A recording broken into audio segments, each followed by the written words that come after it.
SuperTalk Mississippi media production. Waiting. You do it at grocery stores, in traffic, and at the doctor's office. But what if you could skip the wait altogether?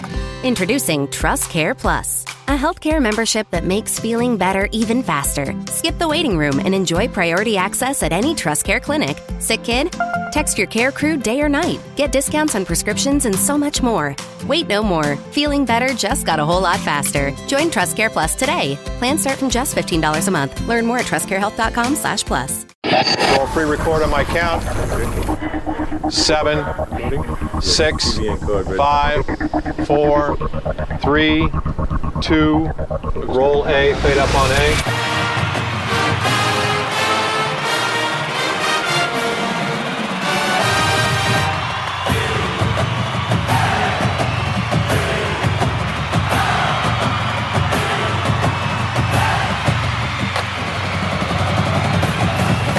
Southern Miss to the top.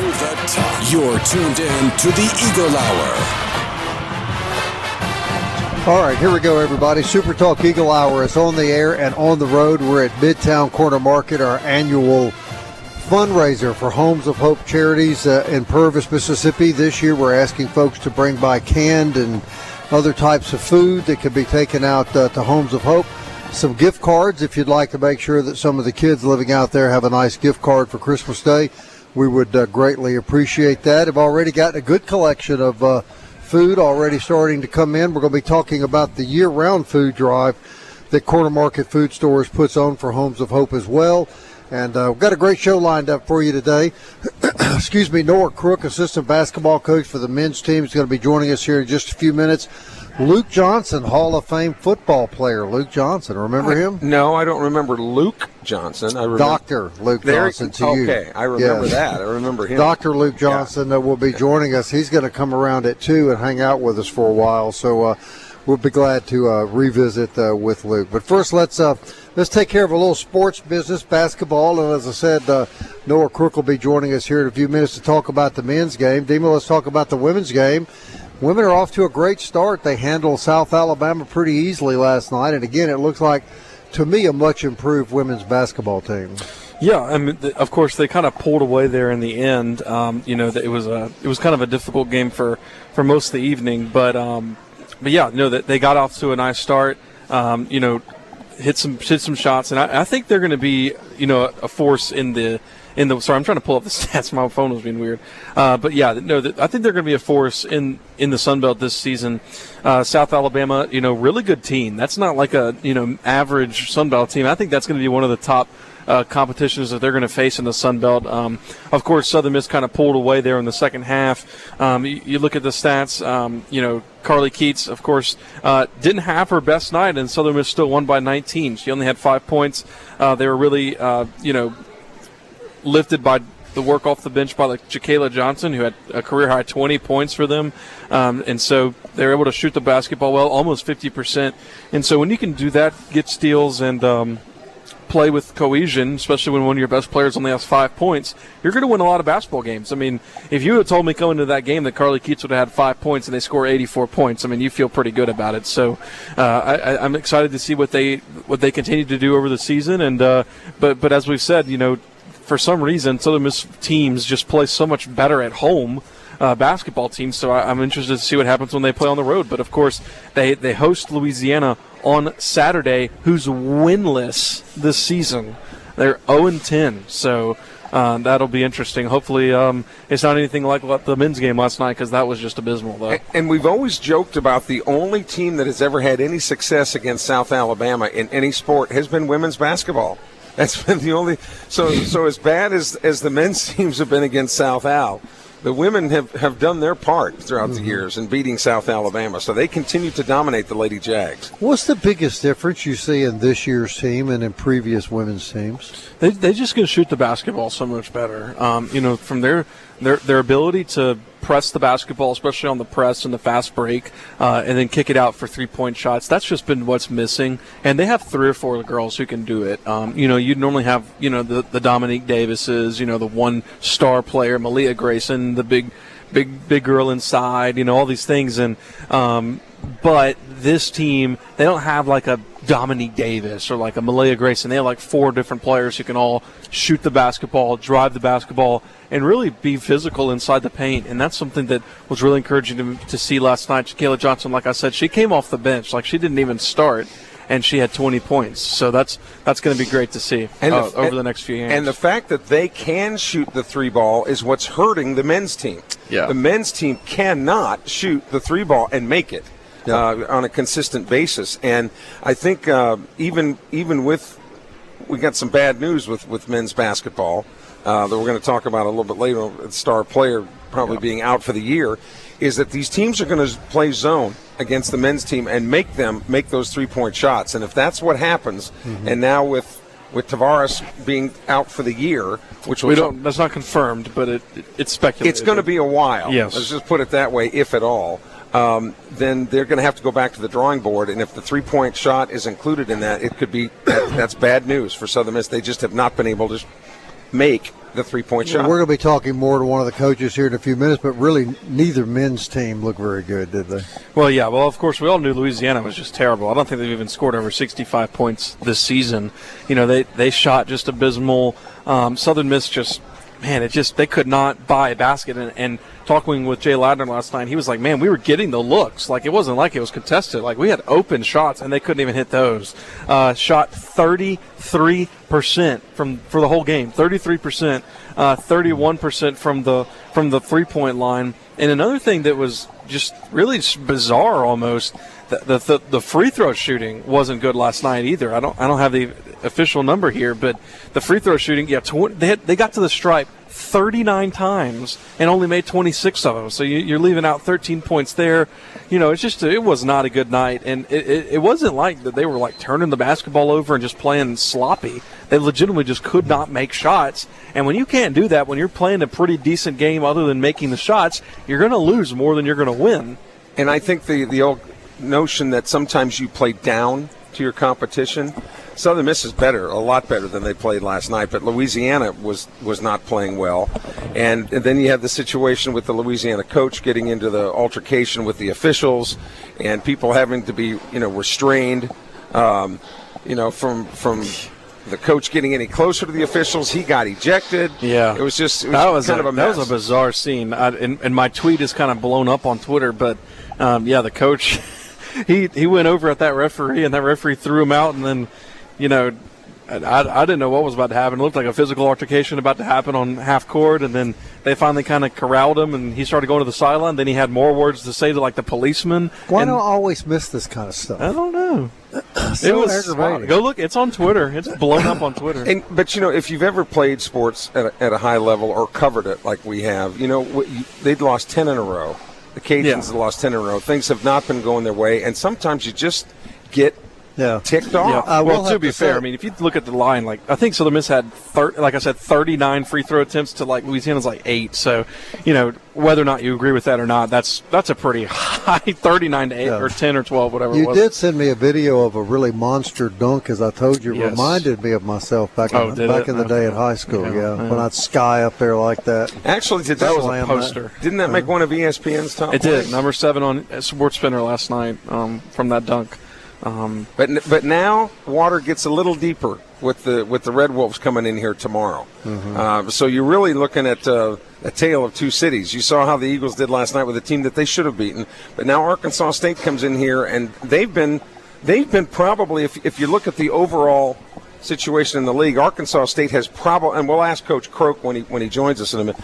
I think Arkansas State has been the most consistent team in the league so far, from start to where we are now. Yeah. Overall, your impressions?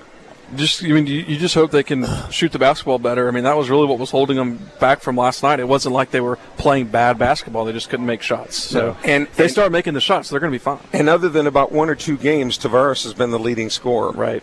And now we don't know how long he's going to be out, but it looks like it might be a while. What did he do? What happened exactly? A hand injury. Right hand injury. He was wearing a cast after the game. And it's going to be a completely different team without him And so we'll see. They're going to have to shuffle the deck again. I will say, Shiante Tramble came off the bench. He looked pretty good last night. 17 points or 11 points, but he played, I think, 30 minutes, which was, I think, the longest he's played all season. So that was encouraging to see. If indeed Tavares is out for an extended period of time, it was nice to see. But Tramble you know what the good news was? Conference game.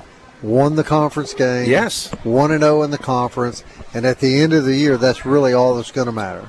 Who wins the conference? That's all that's going to matter. Who wins the conference tournament? Well, yeah, but I mean, winning the regular season conference, too, that helps. Is an accomplishment. Because you get, is it a quadruple bye or something like that in the tournament? Yeah. The way it's set up. Whereas Bob had a quadruple bypass. Oh. Over.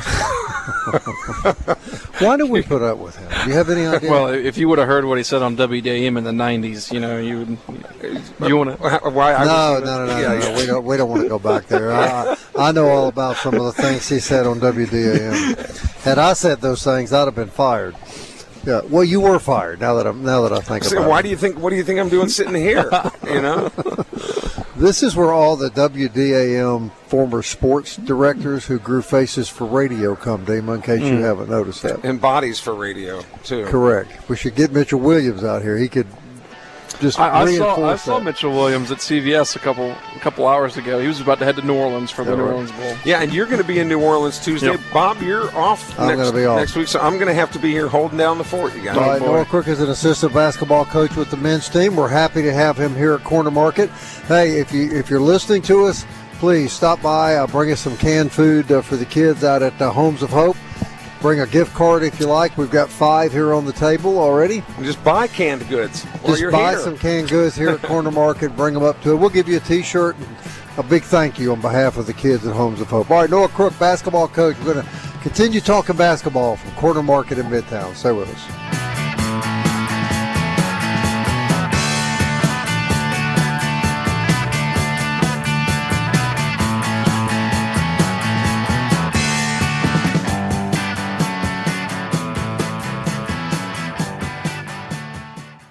Big news from Robinson Electric Supply in Laurel. We've moved. You'll now find us directly behind our old building, right by Sawmill Animal Hospital. We're still your trusted electrical distributor, carrying everything from conduit to tape. And don't forget our full line of Milwaukee tools. Whether you're a contractor or a DIY pro, stop by the new Robinson Electric Supply at 1222 West 6th Street and see what's lighting up Laurel. Robinson Electric Supply. New location, same trusted service. You're tuned in to the Eagle Hour. The Eagle Hour. Southern Miss to the top. All right, SuperTalk Eagle Hour at Midtown Corner Market, trying to raise food and any gift card donations you would like to make for the kids at Homes of Hope. And, of course, our event every year is sponsored by the Citizens Bank of Philadelphia and Corner Market Food Stores. And we'll be talking to guys from both. Chad Hill and Joel Edwards joining us a little later in this hour to talk about the event that we're doing today and their sponsorship of it each and every year. All right, we'll talk basketball again. Noah, thanks for coming on. We appreciate it very much. Assistant basketball coach Noah Crook. And before we get to the game, you did just tell me, and I do want to make mention of this, that you, the team, and everybody just left the funeral of Jay Ladner's dad. Yes, sir. So I guess my question would be, how is Coach doing? I think Coach, the best way that he can handle it is starting to maybe get over the hump and have some closure. We were able to move practice tonight so that he could make it, which is very, very nice for us. So I think he is getting there. I thought he did a heck of a job last night against Lafayette, managing that game when obviously we lose our leading scorer and having to have some guys step up. So Coach is on the right path, and we're definitely there for him. But likewise, he's there for us as well. Correct. One thing I wanted to mention was I was talking to Jay last night, and he said, his dad passed away before the Ole Miss game, which we were talking about off air. And he was like, what was it? It was the night before, right? Or the day before? Yeah, it was the night before. Yeah, and so he was sitting there with his mom, and he said, listen, I can't do it. I can't coach. And she said, no, you're going to coach because your dad would have wanted you to. That's what Jay shared with me last night. That just says a lot about Jay's character, and just for him to get out there, it had to be so hard because that was his best friend. Definitely. He called me very early that morning. It was 6 or 6:30 in the morning, and He called me and said, "No, I got a lot of belief in you. I just don't think I can do it." And then called me back and said, I've got to be there. I've got to be there. And I was like, Coach, I think your dad would have. I didn't know him great, obviously, with me being my first year, but I obviously met him, and him being a basketball coach, his father would have wanted that for sure. Yeah, all right, well, so our sympathies to Coach, for sure. So the big headline, as we just talked about, and again, up until there's only been 2 games where Isaac Taveras has not been the leading scorer. He's out. It looks like he's going to be out for a while. So whatever you're comfortable sharing, Coach Noah Crook, fill in some blanks for us. Yeah. So he's going to be out for a while with a shooting hand. Luckily, it's non-surgical. So we're going to be out with him for X number of weeks. We're not exactly sure on the time frame, but it's going to be a while.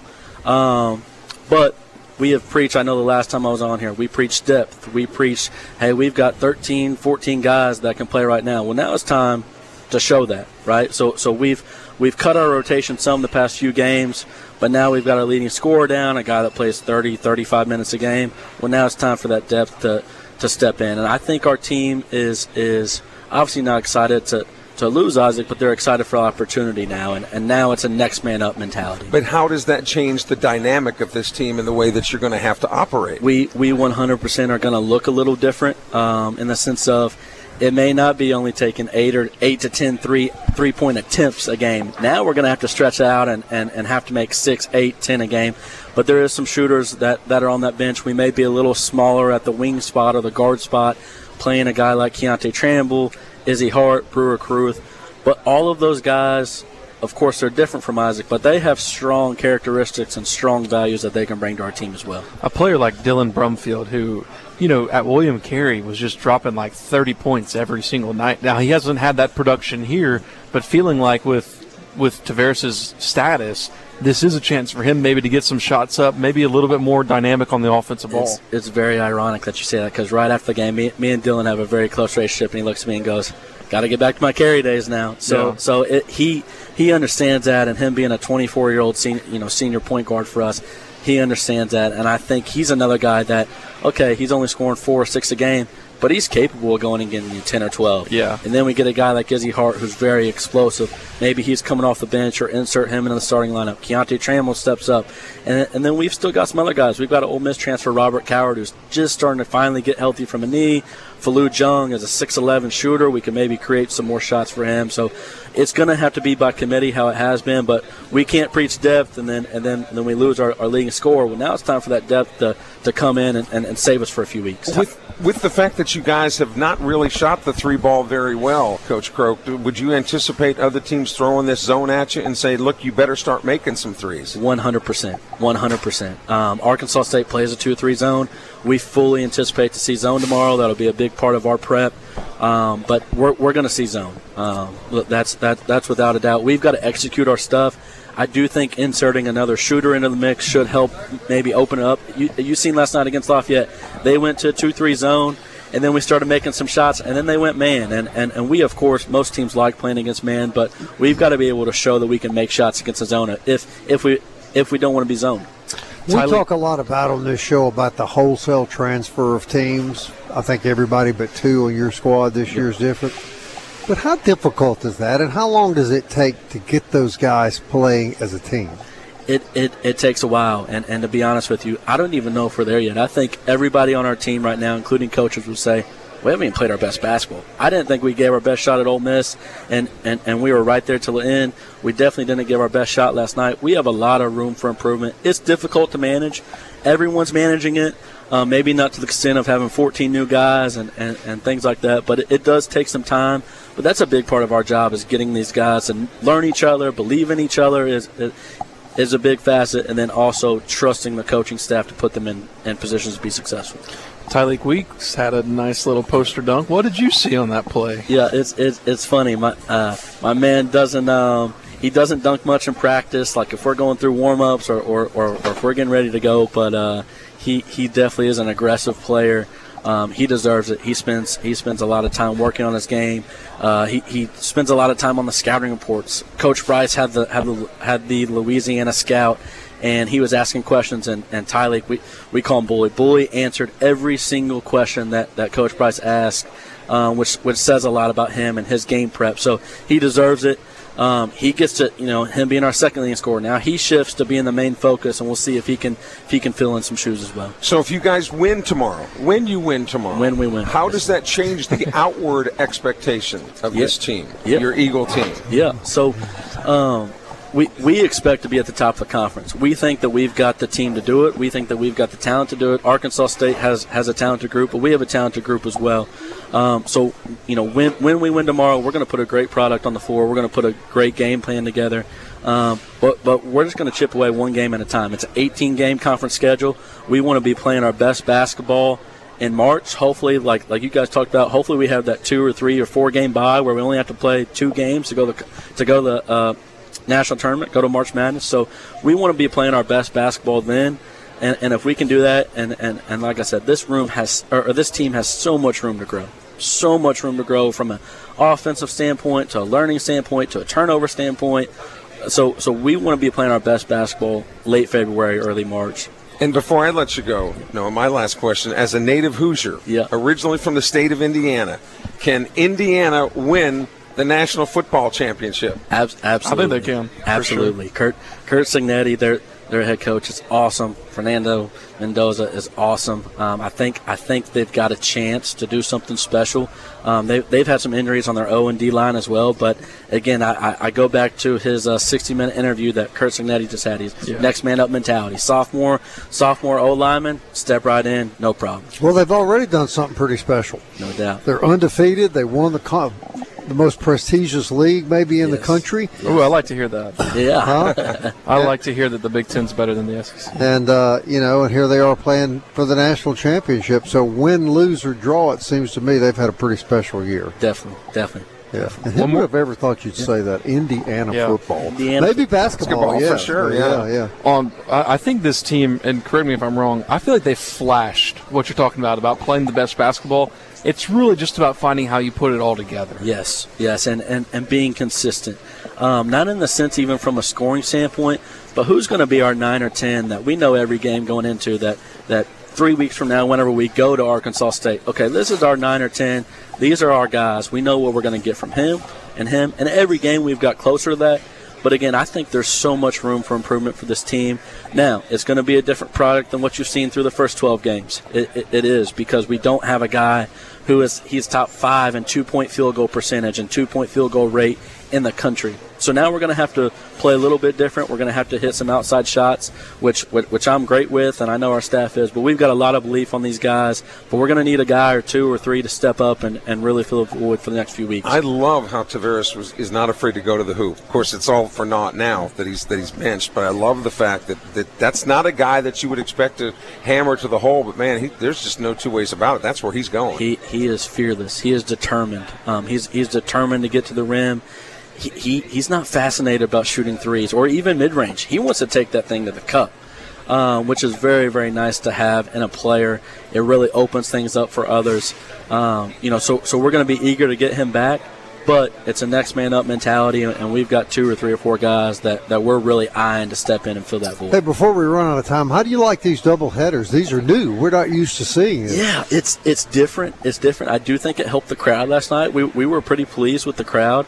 We liked it. It kind of maybe takes us back to like a high school or JUCO days where just kind of knock them out at once. But, hey, if that's going to help the crowd, we are all for that. And he talked about Tavares going to the hoop. I have found, Bob, when covering basketball over the years, that when you take a shot from 2 feet away, you tend to make more of those than from 35 feet away. And you see why he's on the show? Yeah, you see, so Coach, smart. the insight that this man brings to the You should bring him on as an assistant coach. No doubt. Oh, No doubt. Thank you for that, Kelly. Did you know that, Coach? Right. I did know that. Did you? I learned that some time So ago. he didn't break any news to you. Coach, thank you. Southern Miss to the top. You're tuned in to the Eagle Hour.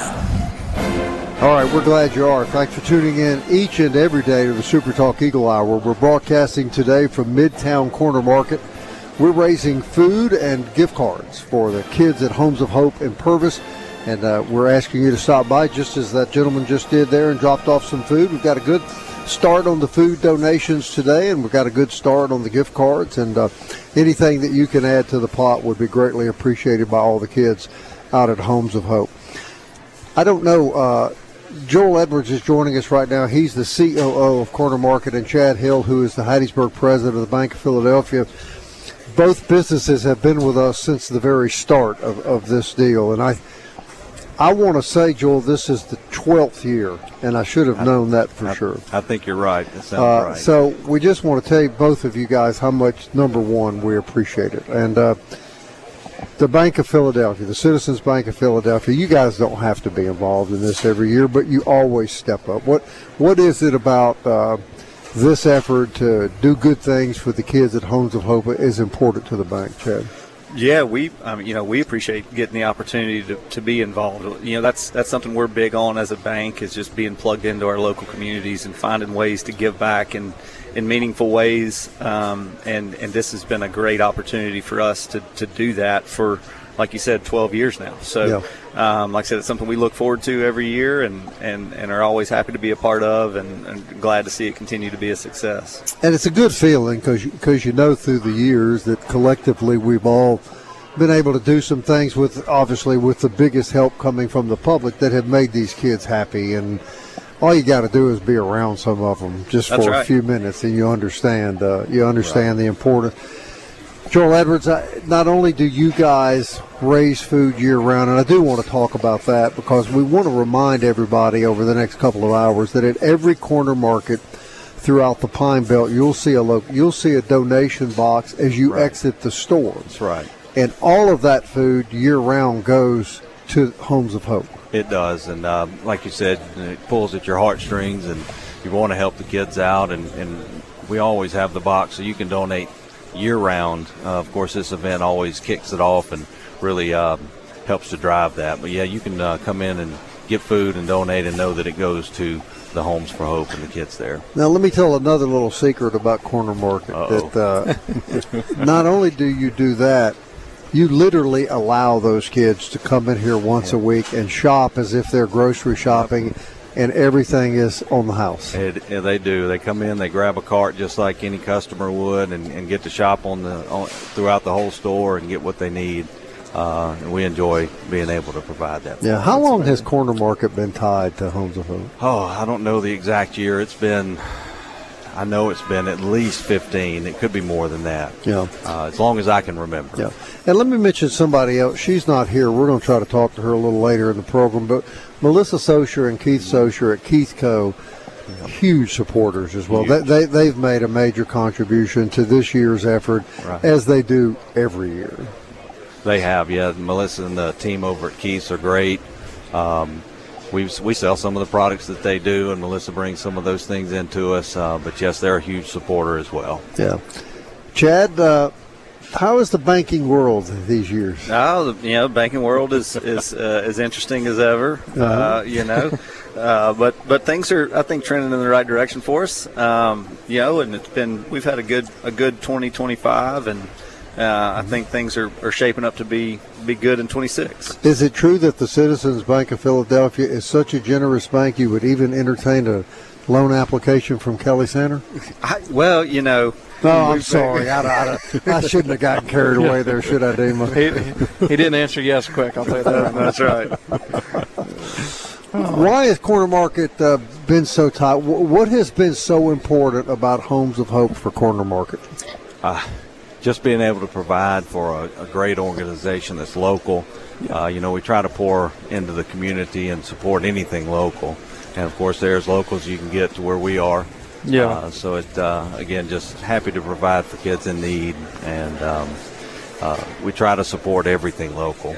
So we hope that resonates and people understand that we like to give back wherever we can. I think that's, Kelly talks about it all the time about, that's why you shop local, is because you have businesses like this 100%. Who invest in local organizations such as Homes of Hope. There's other organizations around, the city as well, and as well as your business as well.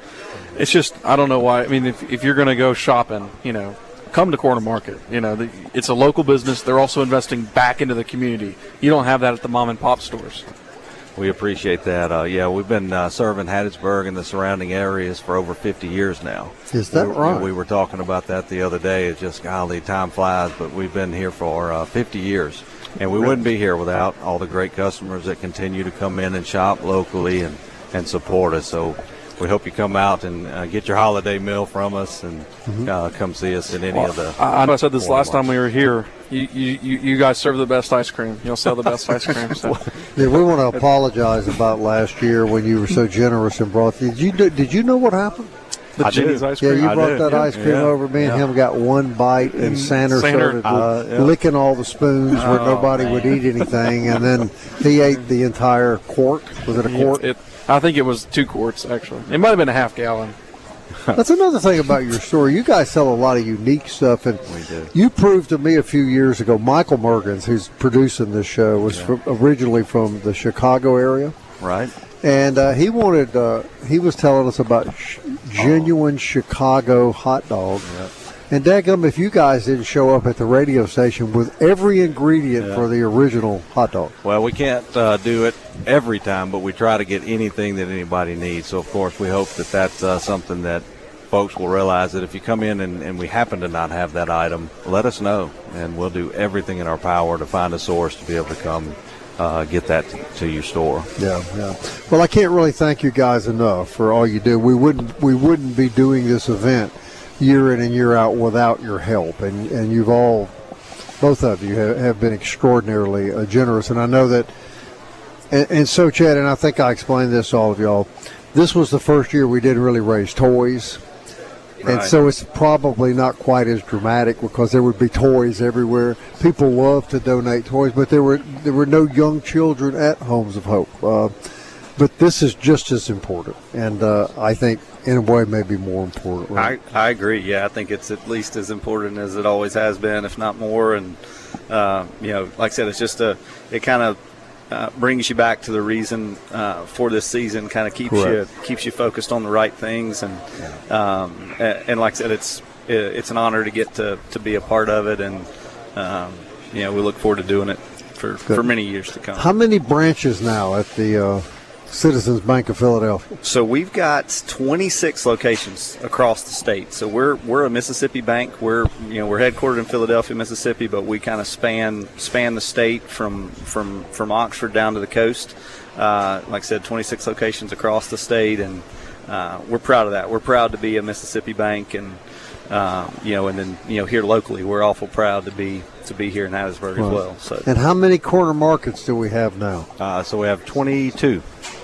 22, really? Yes, sir. So 50. How many banks did you say? So we have 26 locations. 26. And 22. So there's a lot of corner markets in the Citizens Banks of Philadelphia. That's right. Yeah, come see us. Are they all like this? Is your anchor store, though, right? Yeah. So they're all different sizes. It depends on the community and the size of the store that we need there. But yeah, this is our largest store. And they range this one's 50,000 square feet, and they range down to about 15,000. So this is really your showcase store here. Flagship, yes, sir. Right, yes. Right. So let me ask you another question that just came to my mind. When do people start bringing dogs to the grocery store? Well, one just walked by. What I'm asking. Dogs, are like people's children. So, they bring them in, and as long as they're on leash and behaving, we're okay with it. Okay, so it doesn't have to be a service animal. So next time we need to bring, if Kelly comes in, we have to bring him on a leash. Don't forget that. That might be a good idea. And keep him away from the ice cream. I'd bring my dog down here, but she'd lay down on the floor and go to sleep. Right, I mean, that's pretty much what she does every day. Well, guys, again, I want to thank you both very much for all you do. You're going to come back and join us a little later? Yes, sir. In the program. And when we come back, we're going to wrap up this hour. We've got another good show coming for you next hour. Scott Hanberry is going to join us. Luke Johnson, Hall of Fame football player and now a professor, I believe, at the University of New Orleans. Dr. Luke Johnson. So, guys, again, thank you both very much. Hey, thank you. Thank you for everything you guys do with Super Talk, man. We appreciate you. Absolutely. Thank you. All right. So, what you going to have some news and notes for us? Yeah, we're going to do game picks. Playoff game picks. Yeah, well, on the next segment. I tell you what. Why don't you guys Why don't you guys stick around here? Are y'all all right. football experts? And far from yeah, not experts, but that sounds interesting. So. I would put a man on center, though, if he starts wandering around the store, if I were you, Joel. I mean, he's been known to eat snacks and then wander around acting like he's continuing to As soon as I sat down, he took my sweet tea and just popped the lid off and started drinking out of it. And I was like, what are you doing? All right. We hear the music this time. Yeah, I heard it. We're at Corner Market, Midtown. We're going to keep Joel and Chad here. We're going to do football picks when we come back. Stay with us.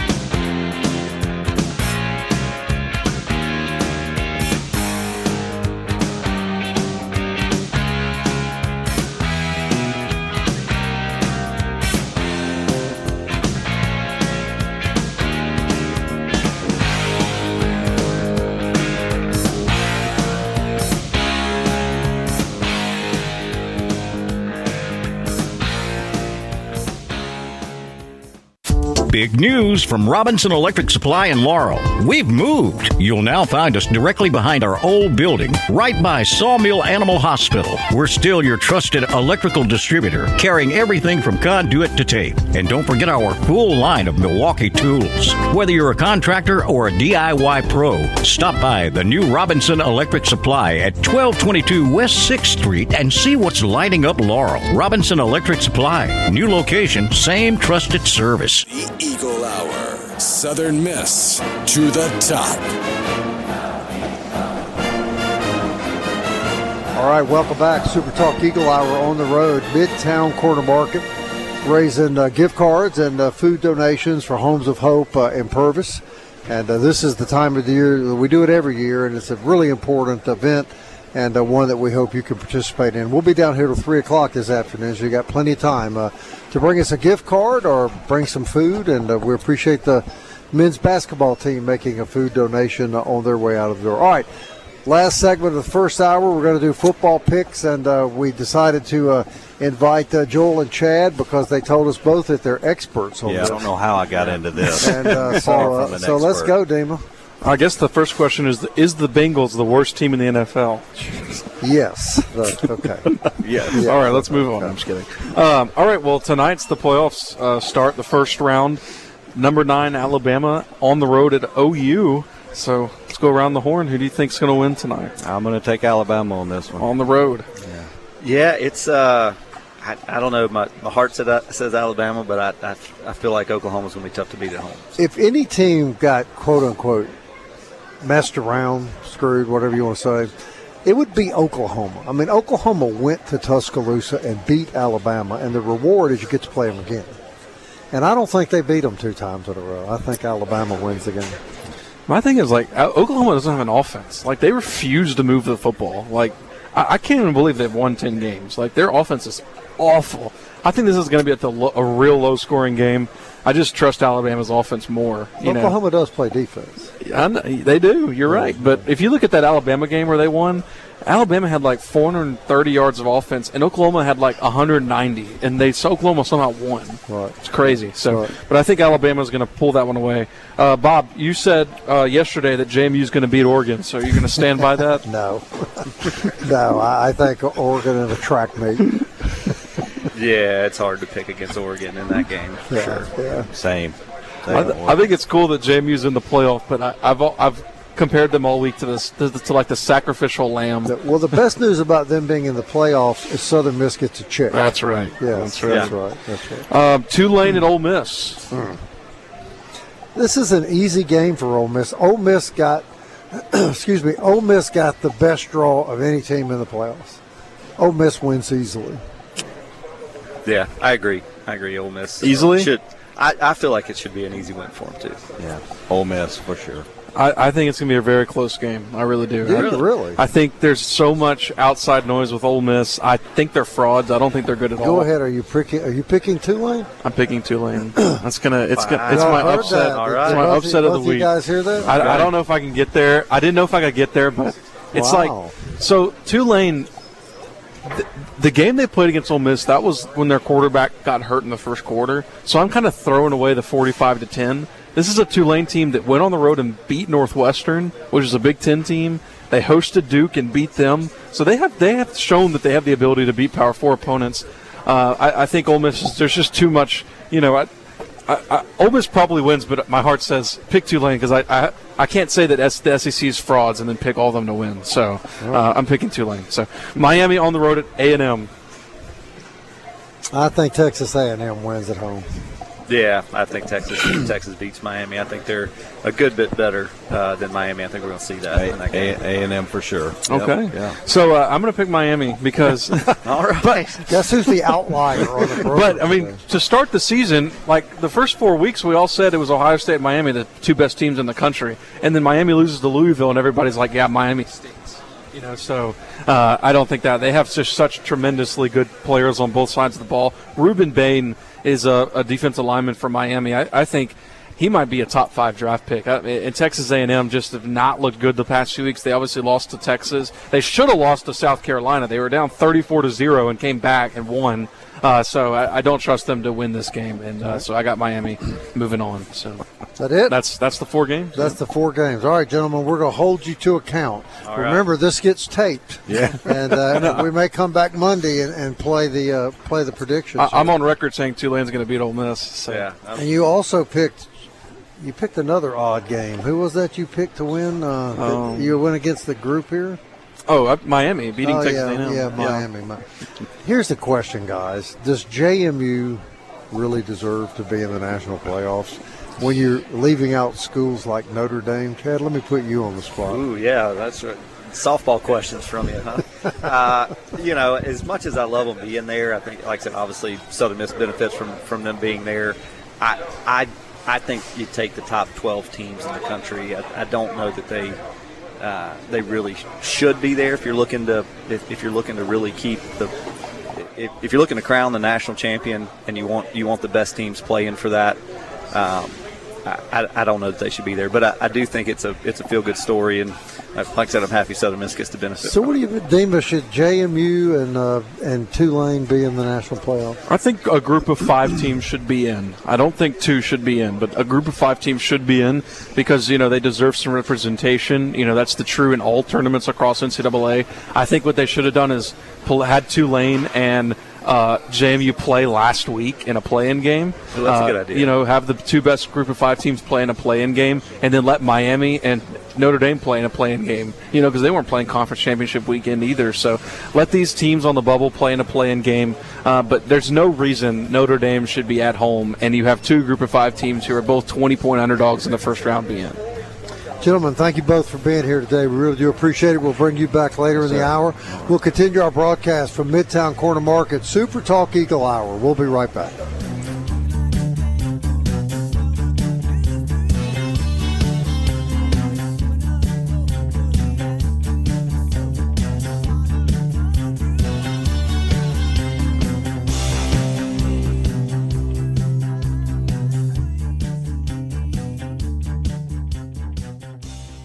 You're tuned in to the Eagle Hour. The Eagle Hour. Southern Miss to the top.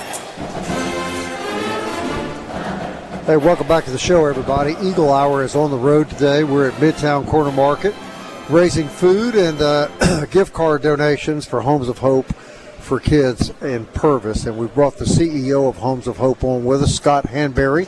And we're going to try to hook up with Melissa Socher, who's traveling, and one of your biggest supporters. But Mr. Hanberry, thanks very much for coming. We were talking to Joel here from Corner Market. This is our 12th consecutive year to do this. This year a little different in that for the past 11 years we've obviously raised toys, but no toy-age children right now at Homes of Hope, right? That's right. Almost all of our kids are in the teenage years now, and so we shifted our focus a little bit, but we are so incredibly grateful for all that Corner Market means to us and SuperTalk. How many kids at the home right now? We have 17 on campus right now. And what are the ages? 11 to 22. We've got some kids that graduate high school, moved into our independent living, and are on the the verge of launching into life as adults. A couple of things I want people to know about Homes of Hope that may not know. Number one, you get no government support. You know, it's totally local sources or private sources, and it's a religious-based home for children. Describe the kids that are there. Who are the kids that come to Homes of Hope? Sure. We just say all the time that we serve at-risk children and families. So these are kids that come out of broken situations in homes. They're not there because of behavior or issues of their own, but because of perhaps addiction or incarceration or poverty. We can help a family by stabilizing, by bringing those children onto our campus. And so a lot of the kids have come through CPS, and many of them come just from private referral. An aunt or an uncle or a grandmother see that the family's struggling, and they refer, and we work out something with those parents so that those kids can come and stay with us temporarily. Well, I know that in my family especially, there's, some of my cousins are involved with Homes of Hope as far as they are the children there. So what you've done for our family has been amazing, and I know my mom's really involved with it, or used to be involved with it as well. So it's an amazing ministry, and no question. Yeah. And I think what's unique about your situation this year, Scott, is I think people generally assume that if the kids are older, they're a little bit more hands-off, don't have any problems like you would with toddlers, and that you're on them 24. But look, just because kids are a different age doesn't mean that you don't have a different set of problems. And I don't mean bad problems. I'm just talking about maturing problems. Driver's licenses, getting them jobs, college education applications, college education testing, etc. Absolutely. We deal with all of those things, and if you get a gathering of teenagers together of any sort, you know that you're going to have some unique issues. But almost all of our kids come out of traumatic situations, so that's an added layer. We're just constantly dealing with counseling and encouraging them to move past that trauma so that they can refocus. But yeah, driver's licenses and crushes and football practices and all the different things that those teenage kids go through are a part of our lives. Scott, I want to bring crushes is a relationship, Kelly, with Kelly, a in woman, case you wouldn't know. just so you know. Something Kelly's not aware of. Thanks a lot. I want to bring somebody on. She's on the phone with us right now, Mr. Hanberry, and I'm guessing you know this name, Melissa Socher. We know very, very well the Sochers have been such a blessing to our ministry and an encouragement in our community. Melissa, can you hear us? I can. Merry Christmas, everybody. Well, let me tell you, and I don't need to tell you this is one of the kindest people in Mississippi. They made a generous donation to our effort today, but it's not the first one they've made, is it? No, not at all. Not at all. They have been supporters for a long time and just a part of the fabric of the ministry that goes on because of their generosity. Melissa, why are you and your husband so involved and so dedicated to Homes of Hope? We believe in it, and when you have a passion and a heart for something that is absolutely true and good, we feel like God always shines upon it. So we do our part for the children in our communities, and especially Homes of Hope. They're very dear to us, but we feel like God will always meet you halfway or more than halfway, and He'll just continue to open doors. Our customers and community have been more than giving year-round, and especially at Christmas time for the kids at Homes of Hope. We have little boxes at every one of our checkout counters and all of our key Superstore across South Mississippi, where you can make a monetary donation or a gift card, store of your choice. And I'm sure y'all have covered the kids' ages are about 11 to on up in teenage years, and we have watched those kids grow up, and everyone listening today that has contributed has been a part of their lives, whether they know it or not, and a part of those kids thriving in life, in school, and on to college, and hopefully to be very successful members of our community. So we have those boxes in our stores this Christmas, and $1, 50 cents, or like I said, a gift card, just whatever you can give is wonderful. And I want to make note that I personally give every month. I looked at my finances and saw what little bit I could give every month. And so they take their monthly donation from my account, and it adds up, over a 12-month or, on into, I think I'm going on like 4 or 5 years of giving, and that adds up. And if everybody would just do a little bit, it means so much to those children. Well, you do a lot, Melissa Socher. In fact, a couple of years ago, had a little bump in the road. We won't elaborate on that. That's all been straightened out. We had at the last minute, a number of people kind of pull out on us. Now, Corner Market never did, let me say that, and the Citizens Bank of Philadelphia never did. And Melissa Socher, that's when I went and talked to her, and she stepped up in a massive way, and she made up, her and Keith, for everything that we lost that year. And I know, Mr. Hanberry, you have nothing but wonderful thoughts about this couple.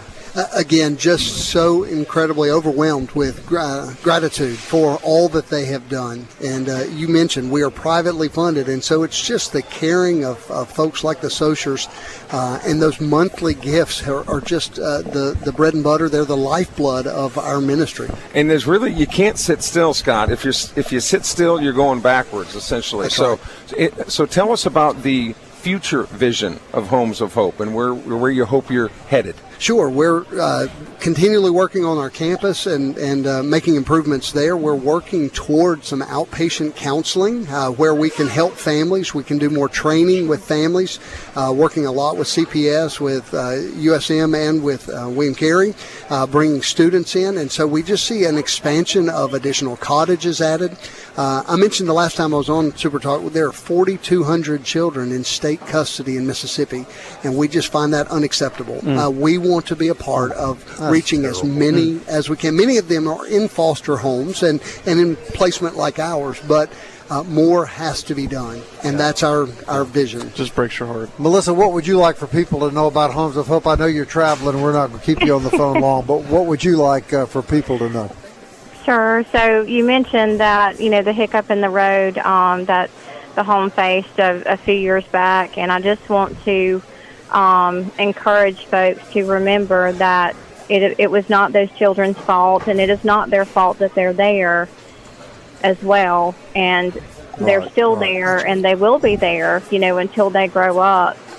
So nothing changed on that front, and since Scott took over, he has opened so many doors for those kids and different avenues for people to help, and I love the idea of having classes for possible foster parents or people that are thinking about fostering in the future. Hey, you might see myself and my husband Keith on the front row.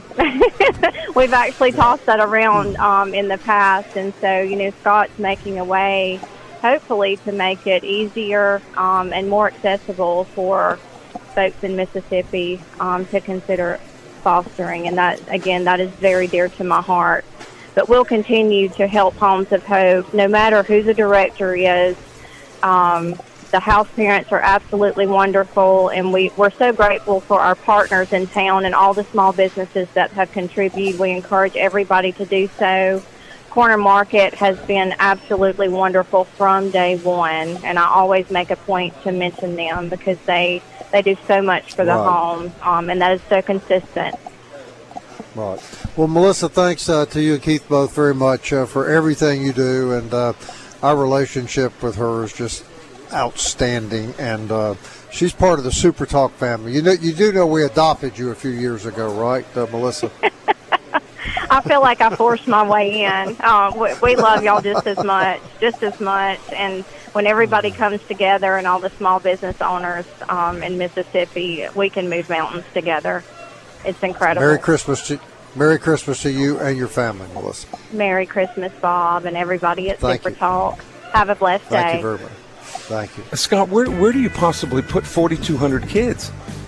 Well, again, they're all over the place. Some are literally in CPS offices or even in hotels until they can get placement. I mean, there are kids in our state that people just don't realize are placed in that kind of circumstance. You're literally doing God's work.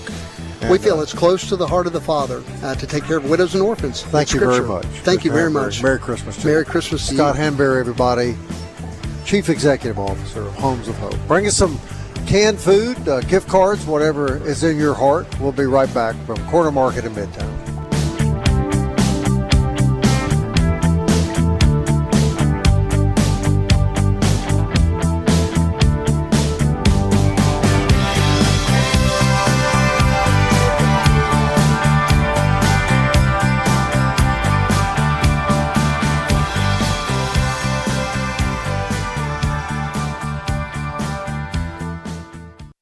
Big news from Robinson Electric Supply in Laurel. We've moved. You'll now find us directly behind our old building, right by Sawmill Animal Hospital. We're still your trusted electrical distributor, carrying everything from conduit to tape. And don't forget our full line of Milwaukee tools. Whether you're a contractor or a DIY pro, stop by the new Robinson Electric Supply at 1222 West 6th Street and see what's lighting up Laurel. Robinson Electric Supply. New location, same trusted service.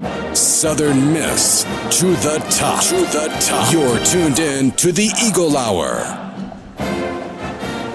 Right, I want to thank Scott Hanberry from Homes of Hope for joining us. Melissa Socher as well, one of the finest people that I've ever met, and we just thank them all for their support of our effort here. This is year number 12, as Joel confirmed for me. And this year a little different, of course. We're not collecting toys. We do have some here. But what we're asking for today is canned food and any financial donation that you would like to make. And also we want to emphasize that Corner Market sets these food containers like the one that people have been dropping food in here today in front of every one of their stores. And so the food drive is something that is year-round. It's not something that just happens once a year. It is something year-round. And Kelly Sander has left for the day. He just sort of, I don't know how you'd describe that shuffle. He waddled. Waddled. There you go. He waddled by us. It looked like he had steaks in his hand. Luke Johnson's back on the show again. My return starts with the verb waddled. I'm sorry. Waddle. I'm sorry. Of course, he needs no introduction, and a longtime co-host of the show and a very close friend of all of us. Including Kelly. Man, it's good to have you back. Merry Christmas. Merry Christmas. It's great to be here. This was always an enjoyment for me and all the time I spent with you guys for us to come out, and it was good to see Dr. Hanberry. Thankful for his leadership down the road. And, good to see y'all. How's life in New Orleans, my man? It's going excellent. It's an honor to be a part of training the next generation of church leaders and pastors and missionaries, and eating good food. Mm-hmm. And we've hired 2 football coaches since I've been on this show last, Bob. I mean, it's just another 365 days, isn't it? All right, now I can't let this go. You're living in New Orleans. Yeah. You were on the Eagle Hour for many, many years. How surprised were you at the announcement that Will Hall had been hired as the head coach at Tulane? Well, I mean, he came from New Orleans, went back to New Orleans. He's been on that staff, and see what happens. So, what was it that you think attracted them to hiring Will? Sometimes these days you're thinking about keeping your roster together. You're thinking about staying the same course. And, he was under Fritz. Bye, Kelly. He was under Fritz and then was under Summerall. Yeah. I mean, Kelly didn't even say bye to me. He just left. He just left. He grabbed meat and left. I'm just hoping That's he paid for it. That's a crazy sentence. He did pay for it? We'll see what happens. I'm glad to know that he paid. Well, he put the star of the Ben Windpigler show is in his place. Oh, yeah, he put it in the bag anyway. He took Kelly's spot. Yeah. But this is how wild it is in New Orleans. The Saints, it looks like the Saints have a quarterback. Pelicans are terrible for, year whatever. And Tulane's in the college football playoff. I mean, it's just it's a little weird. But we enjoy it. Of course, we miss everything. I am wearing Southern Miss gear. I'm a little jealous about the hat. I want you to be aware of that. I don't know where you got that, but that's a pretty sharp looking. It's I wore it for the Troy football game, and I got some people ask me about it, and it's it's a pleasure to be friends with certain people. Yeah, I can see that. All right, Dima has lost his mind over here. Yeah, if you're coming to join us in Corner Market and you swing by, we got some shirts, by the way, that Bob's giving away. Yeah. And just, I don't know, give Dima a hug. Something's going on. Well, let me tell you, last year when we were here, we brought up Jenny's ice cream that they sell here. And they brought us a bunch over here, right, to eat. Dima and I maybe got one bite apiece. Then Kelly started licking everybody's spoons where no one would eat anymore. And he ate all of the Jenny's ice cream. Literally all. He has a habit of using other people's silverware. You saw that one time at another remote, didn't you? Yeah. Oh, my God. All right. Well, now some things never change. Yeah. No, it's good to be back. All right, Dima, you got some transfer portal news, and I want to get Luke's thoughts on everything, of course, that's happened here at Southern Miss. Sorry. Dima's not going to make it through it. Something's happened. All right, Corey. I get it. Sorry. All right, I got to center myself here. All right. Corey Myrick for Southern Miss plans to enter the transfer portal, and that's kind of probably the first name that we've seen enter the portal since Huff left. I think there's a couple other names that are still on the bubble, but he was kind of one of those players that I had mentioned earlier on the show. Earlier in the week. A Marshall kid. Did he? I think he came from Marshall. I can't remember. But anyways, he's only here because of Huff, and the question was whether or not these secondary guys are going to stay, because he wasn't a starter, of course, and he was coming off the bench, but he 80 tackles. And an interception on the season. Player. So, valuable player. He was a Marshall guy. Okay. Yeah. So, and I think Ian Foster is another guy you're going to watch out for. Of course, he came with Huff from Marshall. Jamon Tappet, like I mentioned earlier on the show, that's another name on the bubble. I'm just trying to go through all the bubble names. Of course, Chris Jones. Of course, Michael Montgomery, and those are really their key players to see whether or not they're going to stay or not. Are we getting any wind at all about Chris Jones? That would be the biggest loss. I mean, he's a Southern Miss guy, and I really think if he was going to leave, he would have left last year after the Hall debacle and not really knowing about Huff. But so if I feel like if he's not going to leave then, I don't know why he would leave now, but we'll see. I mean, but again, Chris Jones to me is a little bit different because he's not.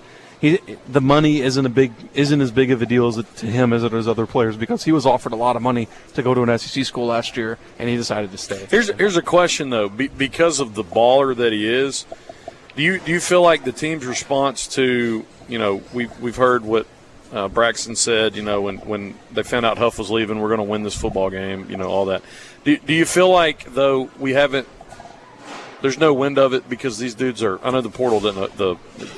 It opens up later, but I'm saying, don't you feel like these guys are in for this game, and so are you slightly afraid at all of like an avalanche after the game? Yeah, I mean that's well, I expect that. I don't expect these players, most of them, to declare before the bowl game. That's why I was kind of surprised to see Corey Myrick's name, but Blake Anderson was on the show yesterday, and he told us that he has 25 guys outside his office talking to them. So I'm assuming if we're starting to get some names, we'll start to get them kind of like in an avalanche, as you're saying, and attrition is just going to happen. But I mean, you don't. But I mean, avalanche is relative in this time. I mean, you're always going to expect names, but it just depends on key names, crucial names, and if the way it is. I mean, the way locker rooms go. There's a reason why certain guys stay. I mean, and what I mean is that because of leadership, because of them talking amongst themselves. What made me feel good was we know that Huff was a player guy, and for a team to respond like that, to say, hey, we're all in this game, and like other programs where we're going to opt out like a champion today. You know what I'm talking about? So. Notre Dame, by the way. Yes. So the fact that a locker room responds that way gives you hope that a locker room will respond in other ways as well. Sure. I mean, I think for the players on Southern Miss to play in the bowl game is already a testament. But I still think part of that is that Huff is the only coach leaving for the bowl game. So it's not really that big of a difference. I think if like Jason Seymour was going to Memphis and these other coaches were going to Memphis like before the bowl game and weren't coaching the bowl game, I think you would have seen some names come out. But I really think it's because like, hey, if the coaches are bought in, we're bought in at least until the bowl game, and then after the bowl game, you might see the avalanche, quote unquote. I know it's relative what you're saying, but avalanche. I asked if you were surprised about Will Hall. Were you surprised that Huff stayed only 1 year? The slide in November caused me to think that he may be here for year two.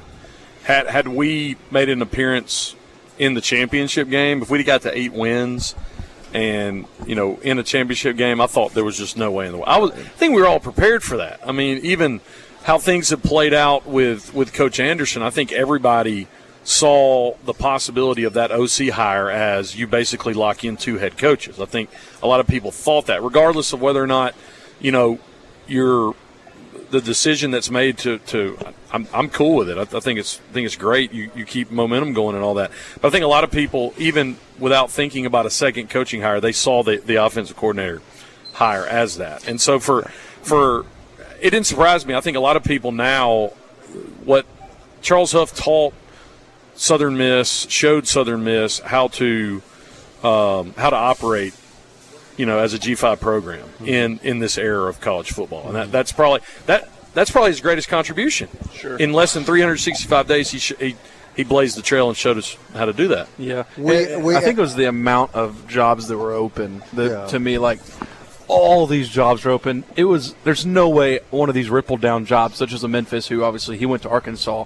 One of those jobs, I mean, Huff was such a good candidate. Saban Tree, turned this program around, knew how to work the transfer portal. I mean, that's just all you want in a head coach. But I was looking at, Virginia Tech hired Franklin really quick. I was looking at Maryland. That's the one. And when they retained Maryland, I said, okay, we got a shot. And then you lose 3 down the stretch, and you say, So, yeah. Yeah. We asked Blake Anderson about that yesterday. He said he didn't come here. Was no kind of deal cut. In other words, no one said, you'll come here, Charles Huff leaves, you'll be the head coach. But everybody kind of speculated that, right? That he would be the next coach if Huff left. I mean, you're bringing in a guy that coached at 2 FBS programs. Right. And was an ACC offensive coordinator. And was successful. And was the offensive coordinator for the for the 12-win Southern Miss 2011 team. Sure. Hey, man, we're glad you're here with us. You going to stick around? Yeah, I mean, Dima's full of holiday cheer. I'll stick around. Yeah, Luke Johnson's with us on the Super Talk Eagle Hour. We're broadcasting from Corner Market, Midtown, and we hope you'll stay with us. Stick around.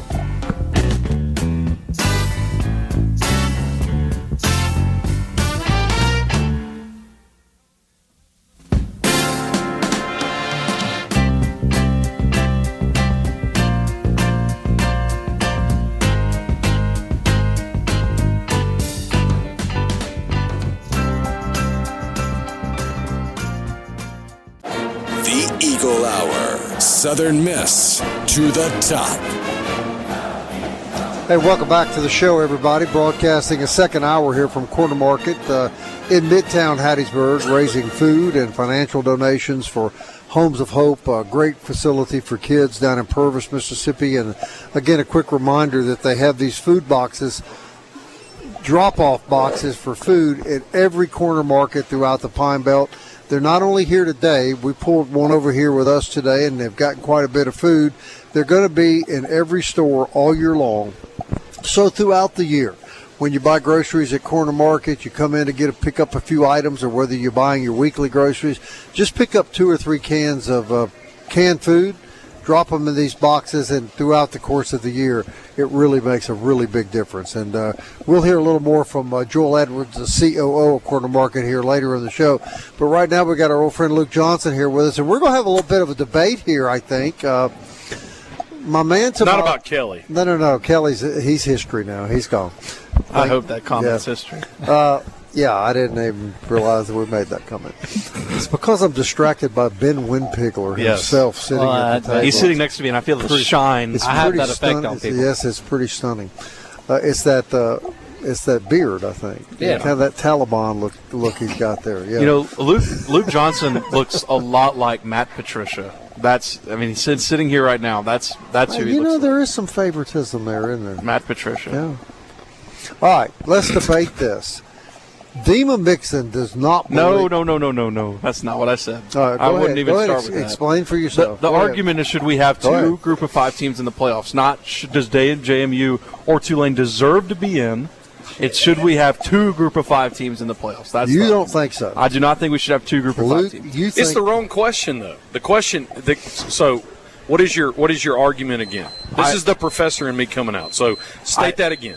I just think that there should be representation, because I think if Southern Miss would have been like 13-0 or something. There's one noun that you that I would come against you with. So you said 2 group of 5 teams should not be in the playoff. My argument is if those two teams are champions, then they should be in the playoff. No, only one should be in. Champion, though. Correct. One should be in. So you should have P4 teams that aren't champions in, but you should have other teams that are champions that are not in. Yes. Okay. I just want to for clarity out there. Here's the thing: you're going to reward the ACC, who was hot garbage this year, with a 7-5 champion. No, I don't think Duke should be in. I think the automatic qualifier is the problem with the playoffs. Okay. Because it's not just about the Group of 5; it's also with the Power 4. Like, Duke should not be in over JMU. I'm totally agreeing that JMU should be in if we're going by. But how are you going to measure auto qualifiers though? I think we should get rid of them. But how are you going to measure then who gets in? The top 12. With the top 12, with one group of five mandated. Yes. 11 at-large teams, one mandated group of 5 teams. Here's the situation, though, and I think we were talking about this off air. This year was the perfect storm and benefited the Sun Belt. Sure. So you got to understand, like, historically, until the 12-team playoff, my demographic, the group of 5 or old school mid-major college football player, was the only, not just FBS, widen it out to sports, D1, D2, D3. You can even put it in the NAIA. We were the only collegiate athlete that could not compete for a national championship. When I played the BCS, there was no way that we were getting in. And then with a 14 playoff, there's no way you're getting in. Right. So what I'm saying is the 12-team playoff is now the best way for a Sun Belt team to get in. Sure. So I'm not going to argue against the system when it benefits the only way that we could get in. Because I think we were talking about this off air. The only hope you have is if an 8 or 9 with your system, an 8 or 9 win American team and a 10 or 11 or 11 and 12 Sun Belt team, that's the only way you have it. Well, my system, I would want the American or the top 2 group of 5 teams to play each other in a play-in game. That would be my best case scenario. I'm cool with a play-in game. So if you're going to have play-in Sun Belt game and a play-in game, and then the 2 teams on the bubble, say it was Notre Dame, Miami this year, play each other. Yeah, I think so. That would be the best system to me, where you have the best 12 team. Holy cow! The best. My headphones just went up into the rafters there. That's me playing with the doll. I think that just shot into my heart. My bad. I have no problem. Let me just say that right now for Southern Miss Twitter that Sun Belt team should be in. The best group of 5 teams should be in the playoff. I just don't know how you put both of those teams in over a Notre Dame. I think they should have opportunity playing games, however you want to do it. But I don't know. But here's the problem. I just don't know if it's here's the problem with that. Here's the problem with that. We can only play the games that we're allowed to schedule. So in one swoop, you can't look at a G5 team and say schedule better because they're bound in that. Yeah. The other problem is with P4 teams, if they're so good and they deserve to be in, then they should win more. That's my point. So because in one way you can't say, hey, you're not allowed in our conference because you're less, but we're not even good enough to finish 4th in our conference, and yet we deserve to be in. But you were the best in your conference, but you don't deserve to be in. That's contradictory. I don't know. It is. My point is you don't want to argue against a system that gives Southern Miss the best opportunity to get in. I'm not arguing against the system. But this year was the absolute best-case scenario for Southern Miss to get in the college football playoff. I don't know if this season will ever happen again. So, in my argument, the best way for Southern Miss to get in is in a play-in game. So let me nuance that. I am totally for play-in games. The question is, with a group of 5, when's it going to happen? Because you want to have this is, and I think we would agree on this, for the SEC, the Big Ten, you should not get rewarded for not playing in your conference championship game and have a week off. So the play-in games technically have to occur the week of the championship games. Right. So where would you do a play-in game for the group of 5 teams? You'd have to do it like this last weekend when everybody was off. Do away with the conference championship. Yeah, you're essentially forcing the group of 5 to play an extra game to get in the college football playoff. Sure. Which I don't think is appropriate. So here's a thought, a hypothetical. I don't know. Are they going to win 5 games in a row to win the national title? Now you're forcing them to win 5 or 6. That's what I'm saying is you're still the 5 games with a play-in game for a G5. You're still forcing them at a disadvantage while imposing a system on them that already gives them a disadvantage. So let me interrupt both of you. It was just this week that former Alabama coach Nick Saban said it's time to have a Power 4 national playoff and a Group of 5 national playoff. I don't know how you can look at kids in the face and say you're less than the Power 5. I mean, I love you, but that's what you're doing with the system you're proposing. No, I'm not. I think they should have every right to get in. If you're giving them extra hurdles to get in, there's not an extra hurdle. They're just playing an extra game. You're playing an extra game. But that is the playoffs. Right. That is the playoffs, though. But let's go back to my question. It isn't like this made-up game. That would be a playoff play-in game. But you're playing one more game than the rest of the field, even with a play-in game. That doesn't – I mean, okay, sorry. So should they be divided, Luke? Playoffs? No, I don't think so.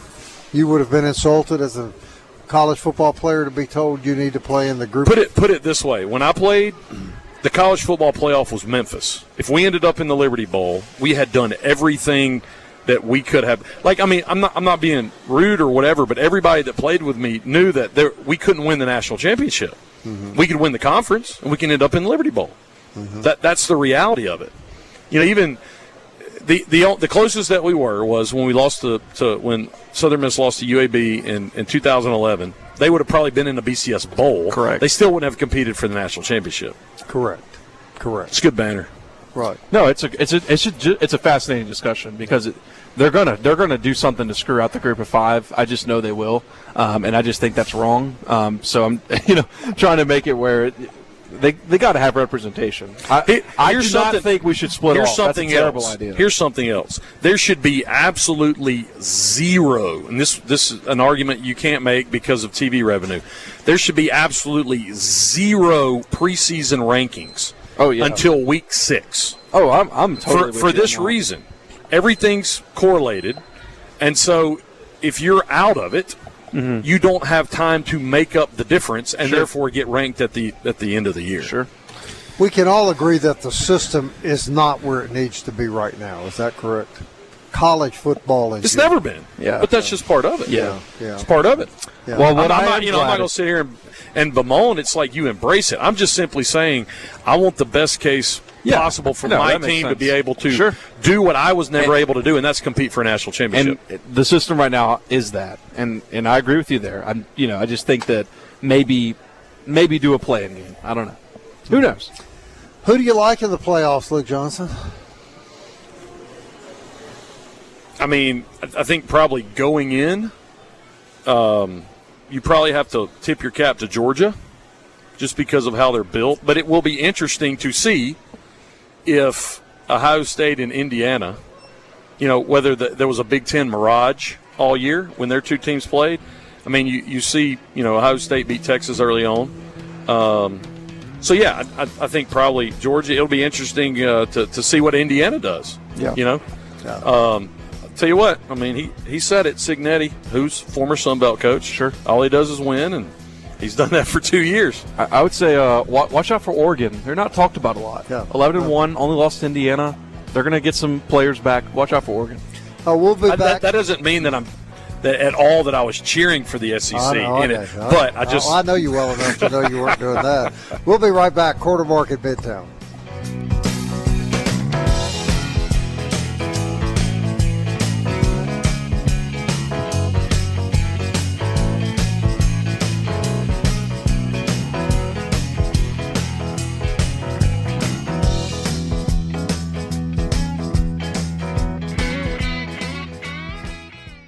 You're tuned in to the Eagle Hour. The Eagle Hour. Southern Miss to the top.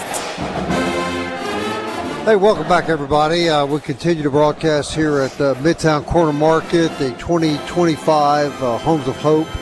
This year, food drive, and we thank everybody that's made generous donations throughout the last couple of weeks and leading up to the day. And asked Joel Edwards to come back, Chief Operating Officer of Corner Market Food Stores. And Joel, I want to go back again to the fact that you don't just try to raise food for these kids one time a year. Again, talk to people about how you set up these donation boxes, where they can find them, and how they can donate throughout the year. Yeah, we accept food anytime that they want to come and donate, and we've got plenty of product out there, and they'll take anything at all.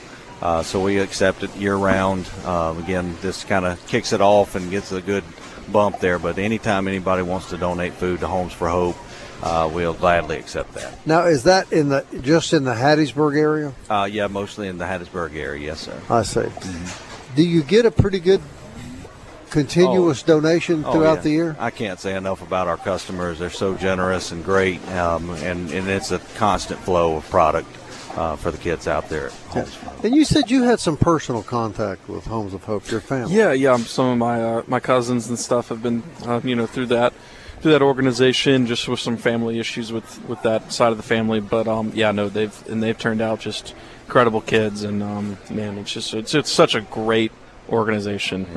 It's just amazing. And like he said on the earlier segment, what do you say, 4,300 kids or something like that? Don't have a place, and it's heartbreaking. And especially, with everything that's so great about Christmas, giving is the theme. Giving, and if we can't give a little bit to that, what are we doing? I agree. Luke, you're very familiar with all the great work that Corner Market has done for Homes of Hope yourself. You've been a part of many of these drives, and I know it's got a special place in your heart as well. Yeah, I mean, it's the spirit of Christmas. It is giving. Christ himself said that, on that day, many will say, Lord, when did we see you? When did we take care of you? When did we give you food? When did we give you drink? And he said, whatever you did for the least of these, you did for me. And so I'm honored. I was always honored to promote this, and just thankful for all the ministry that's going on. Christmas, special time of the year. Your thoughts about that, my man? Yeah, one of my favorite, you had told me earlier you want me to say a few comments. My favorite Christmas hymn, Charles Wesley wrote it, Hark the Herald Angels Sing. And that's an old, hark, what does that mean? And the lyric is saying, listen, pay attention to what is being sung by the angels. And later on in verse 2 and verse 3 it says, veiled in flesh the Godhead see, hell incarnate deity, mild he lays his glory by, born that men no more may die, born to raise the sons of earth, born to give them second birth. And so Christmas for me is the story of God becoming flesh. It's what's happening when we see a nativity and we see shepherds and we see angels. It is an announcement of the greatest event of all time, God taking on human form in order to give himself in our place for our sin. And so it's amazing. We think about humility, we think about servanthood, we talk about guys after football games spend time with kids, and we used to give our gloves and sign stuff. I mean, all of that is a pale echo to the second person of the Trinity coming down and being born as a baby to redeem us. And so all of what we're doing today, setting out boxes, giving to kids, looking out for that, it's all encompassed in the person of the Lord Jesus Christ. And so I love this time of year because it puts on display how we should live our lives because of what he's done. And these folks like this gentleman sitting right here at Corner Market, they have that in their heart year-round, don't they? I mean, thank you, Joel, very much for partnering for us to take care of kids who wouldn't be taken care of otherwise. And the thanks goes right back to you guys. We look forward to this every year and look forward to many more years to come. So I've told other people this, and you see it when they're down here. It's hard not to be moved when you're around these children. Oh, it'll move you like nothing else. To see them come in and grab that cart and go shop and get whatever they need, and we do that on a weekly basis as well. It really will move you. You said that about Christmas carols. I'm going to tell you a Christmas carol I discovered a few years ago that I have fallen in love with, and it's called "Did You Know?" Yeah, Mary, did you know? Man, that is, I think, the most beautiful Christmas song ever. It's in Luke, it says, kind of towards the end of his birth narrative, it says Mary treasured up all these things in her heart. And I think what that means is she was blown away by, wow, I get to be part of what God's doing, for here and all time. And one thing that Mary did know also in the Magnificat in Luke 1, she says, God has looked upon my lowly estate. He's allowed me to take part in this. But it says, my spirit rejoices in God, my Savior. Mary knew that she even needed what her son was coming to do. Mm-hmm. He was coming to die for all sin, including hers. And I think what that speaks of when she's praising God and some of what you're talking about, that song, is she was blown away by God's work, and his love for us as exemplified in the Christmas story. Yeah. Amen. Yeah. Joel, we just can't thank you enough for what you do, and Luke summed it up really well. You guys do so much for these kids. You're a good man.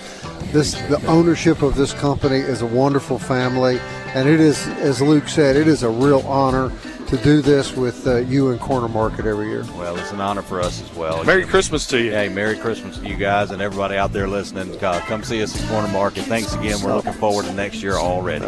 Merry Christmas, everybody. We'll be back on Monday. The guys will have the show next week. I'm going to be out for a few days. Merry Christmas, Bob. Thank you, my buddy. Good to see you Enjoy as your always. time off. All right. Southern Miss. To the top. All right.